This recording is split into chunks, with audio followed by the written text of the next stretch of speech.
Bonjour à tous, voilà une interview que les médias occidentaux ne vous montreront pas. Elle dure 1h40. Vladimir Poutine sur Rossiya 1 ce 13 mars. C'est une interview, vous savez, dans la lignée de celle qui a fait beaucoup de bruit avec Tucker Carlson, où en fait, il ne s'agit pas d'approuver tout ce que dit Poutine, c'est même pas le sujet du tout. C'est simplement qu'il dit des choses très importantes pour le conflit qui nous intéresse, puisque Macron envoie des missiles longue portée, des armes et maintenant peut-être même des soldats là-bas. Et qu'on en parle H24 en France et qu'on envoie des milliards d'euros par ailleurs et qu'on est lié par des accords de sécurité pour 10 ans. Donc on va regarder ce qu'il dit. Il veut les négociations à un moment justement où il y a des rejets de négociations ici. Il ne craint pas les démonstrations de force, au contraire, vous allez voir.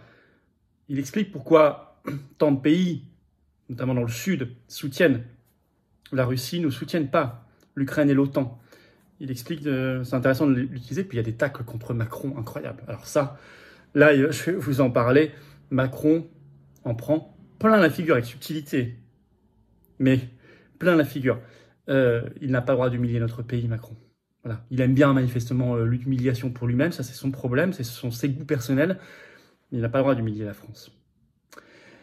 Et nous allons voir cette interview dans cette vidéo. N'hésitez pas à partager. Pour cela, à vous abonner ou réabonner à cette chaîne YouTube en cliquant sur le petit bouton s'abonner en dessous. C'est un petit clic et c'est gratuit et c'est fait. Hop, vous êtes abonné à la chaîne et hop, grâce à votre abonnement, les vidéos sont mieux recommandées par YouTube et elles vont toucher des personnes qui vont peut-être nous découvrir.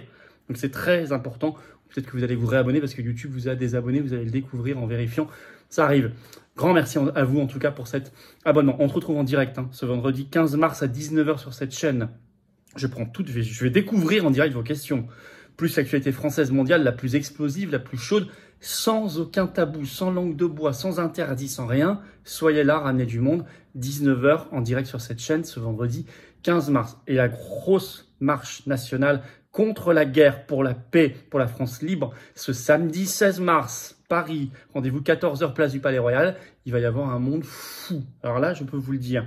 Plein de drapeaux français, bien sûr, c'est sécurisé, c'est ouvert à tous. Les familles peuvent venir, bien sûr, sont invitées parce qu'on se bat pour les enfants et les petits-enfants qui viennent, les générations qui arrivent. Soyez au rendez-vous. Pareil, grosse réunion publique le mercredi 20 mars à Poitiers. Vous pouvez toujours vous inscrire, c'est ouvert aux adhérents comme non-adhérents. Il y a un lien d'inscription sous la vidéo en description pour Poitiers le 20 mars. Pareil pour l'Aube le 28 mars, grosse réunion publique le jeudi 28 mars. Il y a un lien sous la vidéo en description pour venir. Voilà, inscrivez-vous. J'ai besoin de vous, aux patriotes. Vous pouvez adhérer, réadhérer ou faire un don de soutien. On en parle en fin de vidéo. Mais sachez que d'ores et déjà, les liens pour adhérer, réadhérer ou faire un don au mouvement pour nous permettre de faire plus d'actions, plus fort, plus loin, plus visible. Tous les liens pour le faire sont sous la vidéo en description. Vous les retrouverez sur les-patriotes.fr. Et on y revient tout à l'heure. Alors, l'interview choc de Poutine. Alors évidemment, dès qu'on parle de Poutine, on dit ah, vous êtes pro-Poutine, pro-russe. Comme je l'ai dit à Nolo l'autre jour sur le plateau, peut-on avoir un tout petit peu de subtilité dans l'analyse? Merci. Voilà, je précise, si jamais il y avait 2-3 trolls qui passaient par là, il dit des choses qui nous intéressent puisque Macron, Ursula et tout nous ont plongé dans cette guerre depuis plus de 2 ans et qu'ils dépensent notre argent pour cette guerre et qu'ils dépouillent notre armée pour cette guerre. Donc on va regarder, il parle même d'envoyer nos soldats là-bas. Donc c'est quand même légitime qu'on regarde. Et là, je crois qu'on fait bien de regarder ce qui se passe. La conclusion que j'en tire, c'est que nous, plus que jamais, on doit chercher la paix et la France libre. La France libre dégager toute influence pour saisir la paix. Alors, c'était une interview qui date du 13 mars sur la chaîne de télévision russe Rossiya 1. Elle dure 1h39. Alors, il y a toute une partie, notamment au début, sur la politique intérieure russe. Donc, je passe. Pauvreté, fiscalité, natalité, famille, immigration. Il parle de différents sujets, des grands projets d'investissement, d'infrastructure, etc. Bon, la partie extérieure est plus intéressante pour nous. D'abord, Poutine confirme qu'il veut des négociations et je vais vous rappeler quelques éléments, notamment tout récents, qui montrent que c'est ici que ça bloque sur les négociations, volontairement. Et au passage, vous allez voir que Poutine glisse un tacle incroyable contre Macron et Zelensky. Alors, je vous lis la phrase de Poutine sur la réponse « Est-ce qu'il veut des négociations ?» D'abord, je vais vous lire quelques extraits. Sommes-nous prêts à négocier, dit-il. Oui, nous sommes prêts. Mais nous sommes les seuls à être prêts à des négociations qui ne soient pas basées sur des désirs, après l'usage de drogues psychotropes. Suivez mon regard. je reprends la citation de Poutine, mais sur des réalités qui se sont développées, comme on dit dans tel cas, sur Terre. Or, négocier simplement parce qu'il serait à court de munitions serait en quelque sorte ridicule de notre part. Nous sommes cependant prêts à engager une conversation sérieuse, et nous voulons résoudre tous les conflits, en particulier celui-ci, par des moyens pacifiques. Nous devons comprendre clairement qu'il ne s'agit pas d'une pause que l'ennemi veut prendre pour se réarmer, mais d'une négociation sérieuse avec des garanties de sécurité pour la Fédération de Russie. Nous connaissons les différentes options qui sont discutées. Nous voulons, je le répète, résoudre tous les différends et ce différend-là, ce conflit par des moyens pacifiques. Nous sommes prêts pour cela, nous le voulons. Mais cela doit se faire de façon sérieuse. Et dans ce cas, on va s'intéresser d'abord à la sécurité de la Fédération de Russie.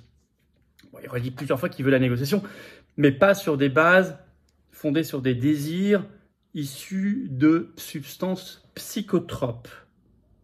Suivez mon regard. Alors, sur la négociation, je pense qu'il parle beaucoup de Zelensky et de Macron. Je vais vous dire pourquoi il parle de Macron, parce qu'il parle beaucoup de Macron dans cette interview.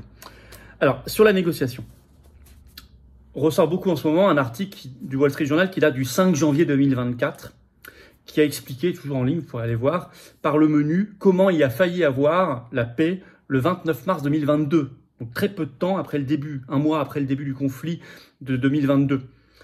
Ça se passait en Turquie, à Istanbul.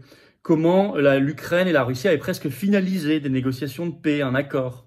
Et comment, au dernier moment, par l'intervention du Premier ministre britannique d'alors, Boris Johnson, l'OTAN a interdit à Zelensky de négocier à Istanbul. Donc ça, c'est un rappel incroyable, mais terrible pour l'OTAN. Des négociations auraient pu aboutir le 29 mars 2022. L'article du Wall Street Journal qui explique tout ça date du 5 janvier 2024. Par ailleurs, tout récemment, le Vatican a été très attaqué pour avoir dit qu'il fallait négocier. Dépêche AFP du 11 mars dernier, guerre en Ukraine, Kiev répond vertement au pape, car dans un entretien diffusé sur la RTS, la télévision suisse, le 9 mars dernier, le pape déclare, je cite, « Ayez le courage de négocier, ayez le courage de hisser le drapeau blanc avant que les choses ne s'aggravent. » Et ça a été très mal pris côté ukrainien, sous pression de l'OTAN. Le ministre des Affaires étrangères ukrainien Kouleba a déclaré sur son compte X, je vais vous citer ce qu'il a écrit sur son compte X, Twitter, pour rembarrer le pape. « Notre drapeau est jaune et bleu. C'est le drapeau pour lequel nous vivons, nous mourrons, nous triomphons. Nous ne hisserons jamais d'autres drapeaux, » a rétorqué le chef de la diplomatie ukrainienne, Dmytro Kuleba. Quand il s'agit de drapeau blanc, nous connaissons la stratégie du Vatican lors de la première partie du XXe siècle. J'appelle à éviter de répéter les erreurs du passé et à soutenir l'Ukraine et son peuple dans son combat pour la vie. Donc attaque contre le Vatican qui avait demandé des négociations. Alors les tacles dans l'interview de Poutine, on revient à l'interview contre Macron. Il y en a déjà eu un très sévère, psychotrope, etc. La suite. Le journaliste lui pose carrément la question, référence à l'envoi de troupes possible qu'a évoqué Macron en Ukraine. Le journaliste dit à Poutine, qu'est-il arrivé à Macron? Il a perdu la tête? Poutine répond, je vous cite, les militaires occidentaux sont de toute façon présents en Ukraine directement depuis longtemps, même avant 2022. Il ajoute qu'ils subissent des pertes. S'il s'agit de contingents militaires officiels d'États étrangers, cela ne changerait pas vraiment la donne sur le champ de bataille. Donc il minimise un peu les petits muscles de Macron. C'est de bonne guerre. Et il ajoute, je pense qu'il y a une sorte d'amertume chez Macron. Avant, on gardait le contact. Mais il y a de l'amertume à cause de l'Afrique. Nous n'avons jamais chassé la France, ni personne d'Afrique. Les dirigeants de certains pays africains se sont mis d'accord avec des entreprises russes et ne voulaient plus travailler avec les Français. C'est confortable pour eux d'accuser la Russie sans voir la poutre dans leur propre œil. Macron a peut-être eu une réaction émotionnelle liée à ce qui se passe actuellement dans certains États africains. Donc là, il dit Macron serait amer parce qu'il pense qu'on a chassé les Français d'Afrique. Cette phrase importante, ils veulent pas regarder la poutre qu'il y a dans leur propre œil. Vous savez, on regarde la paille, c'est parole biblique, on regarde la paille qu'il y a dans dans l'œil du voisin, on regarde pas la poutre qu'il y a dans son propre œil. Bon. Moi, je pense que Macron a fait tout ce qu'il fallait pour qu'on soit chassé de beaucoup de pays d'Afrique et d'ailleurs. Et qu'il faut arrêter de rejeter la responsabilité sur toujours quelqu'un d'autre. Voilà. Même s'il ne faut pas être naïf, bien sûr. Et pas que vis-à-vis de la Russie. Là-bas, on sait bien que les États-Unis, la Chine. Mais enfin, bon, quand même, il faut quand même regarder notre propre action et celle de Macron en particulier en matière diplomatique. Alors, sur l'histoire de la ligne rouge, puisque Macron a dit qu'il n'y a plus de limite, plus de ligne rouge par rapport à la Russie, Poutine rétorque. Les États qui disent cela doivent comprendre que la Russie n'aura pas de ligne rouge à leur égard. Et là, il passe à la démonstration de force, notamment sur le nucléaire.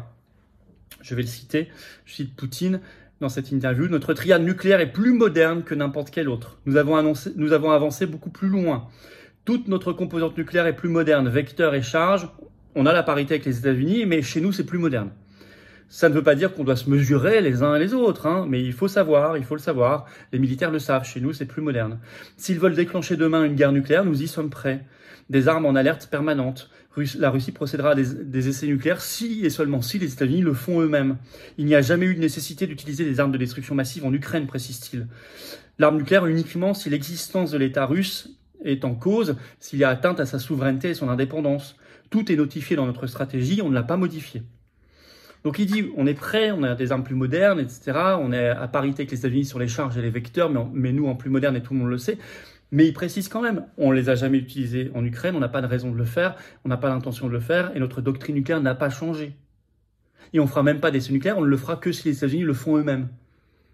Donc ça retire quand même quelques fantasmes, mais en même temps, c'est une démonstration de force par rapport à ceux qui voudraient montrer leurs petits muscles.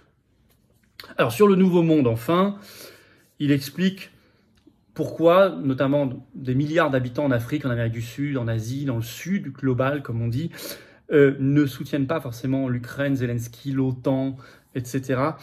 Et là, il y a une réflexion assez intéressante, un début de réflexion. Je le cite, « Il y a beaucoup de gens à l'étranger qui nous regardent comment nous luttons pour nos intérêts, pourquoi on s'est inscrit dans le cadre des BRICS.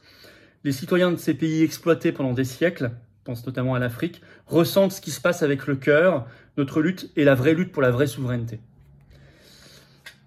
C'est intéressant, c'est-à-dire qu'il dit il y a des pays qui ont été exploités par un système qu'on voit à l'œuvre depuis des décennies, l'OTAN, et avec le cœur, ils se disent nous, on aimerait aussi avoir notre lutte pour l'indépendance et la souveraineté par rapport à ce système. Et ça explique le soutien. Et en tout cas, l'absence de soutien pour l'Ukraine, Zelensky et l'OTAN. C'est intéressant. Il est certain, quand on regarde tout ça, honnêtement, que Macron manque, lui, cruellement de sang-froid et de hauteur de vue par rapport à ce qu'on voit là. Il ne s'agit pas d'adouber tout ce que dit Poutine dans son contexte russe. Moi, je suis ni pro-russe, ni pro-américain, ni quoi que ce soit. Je suis pro-français. Et je suis pro-paix. Je suis pro-France libre. Je pense qu'il faut donc, dans l'intérêt de la France, dialoguer avec la Russie, fortement, et coopérer, comme avec plein d'autres pays dans le monde. Mais, si on regarde objectivement, Macron manque cruellement, par rapport à ce qu'on voit là, de hauteur de vue, de dignité et de sang-froid. Et d'ailleurs, c'est confirmé, article de Marianne le 7 mars qui est sorti, le titre « Guerre en Ukraine, de la prudence à l'affolement », ce que cache le visage de Macron. L'affolement, ça n'est pas à la hauteur d'un vrai chef. Marianne écrit, plusieurs rapports expliquent l'affolement de l'Élysée. Et en fait, on parle dans ces rapports en Ukraine, je cite, d'une situation critique. Tout ce qu'ils n'ont pas voulu admettre, là où ils nous ont menés. L'affolement, ça n'est pas le visage d'un vrai chef. Donc en conclusion, dialoguons. Macron doit arrêter de nous ridiculiser, qu'il se ridiculise lui-même, c'est son problème. Il n'a pas le droit de nous ridiculiser, de ridiculiser la France. Et ça, je vais vous dire, chasser Macron, bien sûr. Si les parlementaires pouvaient enfin faire leur boulot sur la destitution article 68, bien sûr. Et on les pousse en ce sens. Il ne faut jamais lâcher la pression. Mais, ou au moins déjà motion de censure pour renverser le gouvernement. Mais il faut sortir de l'Union européenne et de l'OTAN. Hein. Parce que tant qu'on n'est pas un pays libre, on sera ridicule. Et on sera embarqué dans la guerre. Or, il faut se battre pour la paix. Et on se bat pour la paix ce samedi 16 mars. Rendez-vous 14h. Marche nationale contre la guerre, la première, très importante. Avec les mamans pour la paix. Vous allez sur maman pour la paix avec un S à maman.fr. Plein de vidéos. Pétition à signer par tous, hommes ou femmes, maman ou pas. Allez voir et à relayer. Rendez-vous 16 mars, 14h, place du Palais Royal à Paris, marche nationale contre la guerre. Soyez là, ramenez du monde. On se retrouve d'ailleurs en direct pour notre direct ce vendredi 15 mars à 19h sur cette chaîne. Sans tabou, sans langue de bois. Toutes vos questions en direct, toute l'actu la plus explosive, importante, passionnante, en direct. Soyez là. Abonnez-vous à cette chaîne si vous voulez bien. Un petit clic en dessous pour le faire, s'abonner. C'est fait, vous êtes abonné à la chaîne et grâce à vous, les vidéos circulent mieux. Grand merci. Je vous attends, patriotes. Je vous attends plus que jamais, aux patriotes. J'ai besoin de vous. Pour la paix du monde. On a mis la colombe exprès sur cette carte orange d'adhérents, de réadhérents. Vous pouvez faire un don de soutien au mouvement pour nous aider à faire plus d'actions. Et on en a besoin. Les autres se bougent pas. Le seul mouvement politique qui est dans la rue pour la paix. C'est incroyable. C'est incroyable, en France en tout cas, parce que dans d'autres pays du monde, ça bouge beaucoup plus encore. Hein. Mais on lâchera pas l'affaire, on donnera la parole à tout le monde. Oui, le 16, là, samedi, il y aura notamment il y aura Romain Bessonnet du Cercle Aristote qui va prendre la parole. Il y aura une intervention de Jean-Frédéric Poisson, de Myriam Palomba. Vous allez voir, on donne la parole à tous. Mais soyez là. Adhérer, c'est le premier lien sous la vidéo en description pour le faire. Ce lien est également en commentaire épinglé, une petite fiche sur l'écran maintenant. Et dans quelques secondes, un lien sur l'écran. Choisissez. Faire un don de soutien au mouvement, c'est le deuxième lien sous la vidéo en description. Tous ces liens, vous les retrouverez sur les-patriotes.fr. Adhérer, donner, facile d'accès. C'est défiscaliser de vos impôts, 2/3 en plus. Ça fait baisser très massivement et concrètement vos impôts. Vos compteurs fiscaux ont été remis à zéro le 1er janvier 2024, profitez-en. Vous mettez 100 €, ça enlève 67 € de vos impôts plutôt que de les donner à Macron, au fisc, qui en fera n'importe quoi. Vous mettez 1000 €, ça enlève 667 €. Vous mettez 10 €, ça enlève 6,67 €, etc. Et vous rejoignez des gens qui pensent comme vous. Et vous êtes dans le combat. Et on vous propose des actions. Et vous facilitez le nombre d'actions parce qu'on n'a pas les millions, les banques, les milliards, les médias du système. Et vous œuvrez pour la paix, la liberté, la souveraineté, la dignité. C'est beau. Mais venez maintenant, pas demain. Venez maintenant, pas demain. Aidez maintenant, pas demain. L'oligarchie ne remet pas à demain ses mauvais coups. Bravo aux donateurs, aux réadhérents, bienvenue aux nouveaux adhérents patriotes et vive la France.